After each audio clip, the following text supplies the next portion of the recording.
Well, we're headed down into Village of Windsor. We're going to take a left up here at Hussey's General Store, and we're going to pick up a tractor. Yep, and wait till you see this one. I'll give you a hint. It's a Ford, and it's barely going to fit on a 6-foot 9-inch wide trailer. We'll see. Alright, we'll pick this up in a little bit. Yep, on the way back home.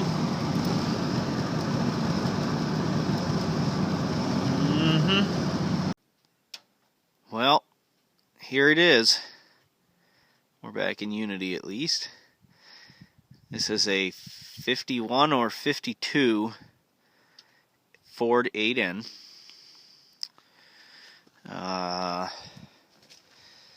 I'm not the most familiar with the 8s. I'm not super fond of the 8s. But I'm learning some things. This is actually going up to my friend Dennis's house. This tractor was a good deal because it has a set of ARPS tracks. And we're not even as much interested in a perfectly functional set of tracks, even though these are.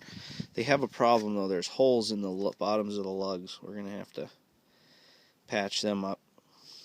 But overall, there's some worn links and that.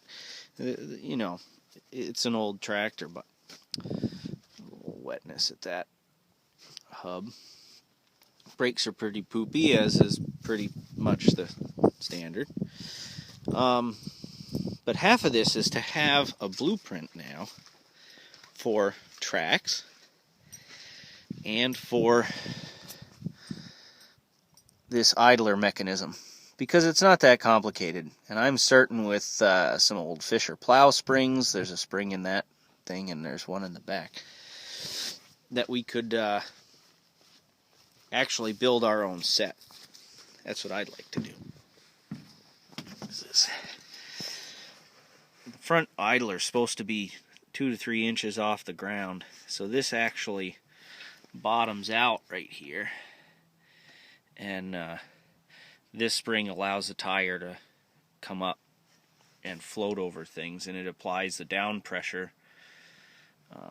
But it's pretty simple. It bolts through there, and it's U-bolted there, and it's just a big plate saddle.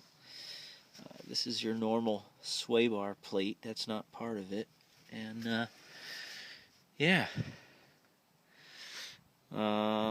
Overall, it's in pretty nice shape. We got to put a vertical muffler on there. That got bumped, and it's leaking up at the manifold. That's minor.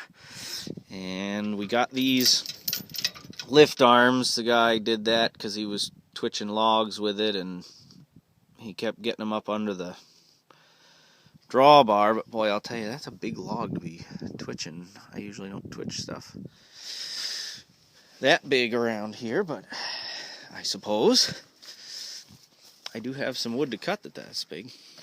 But anyway, part of it is it's just not, she's a little used, but it's not adulterated. It has its toolbox and its battery tray, and everything is the way, as I understand, it's pretty much supposed to be for this year.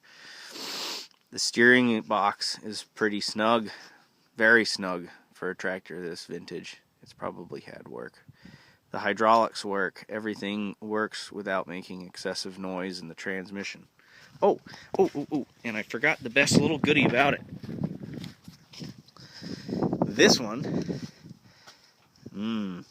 if you guys know your tractors, you know what this is. This is a lever, and it is connected to a Sherman high-low transmission. I had to figure out how to shift this thing. I didn't realize that you have to slide this shaft to get into the normal 1-to-1 gear. But this has a high-low Sherman in it. So that actually makes this a pretty nice 8N. The 8Ns for the woods of Maine, where I use mine, are in their standard shape, are too high geared to run around the woods, especially in reverse.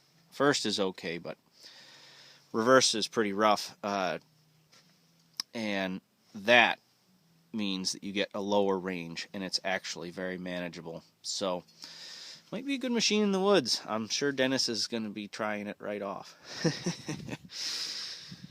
So, yeah, we kind of got a sun issue, but pretty interesting. We'll have some fun with this soon.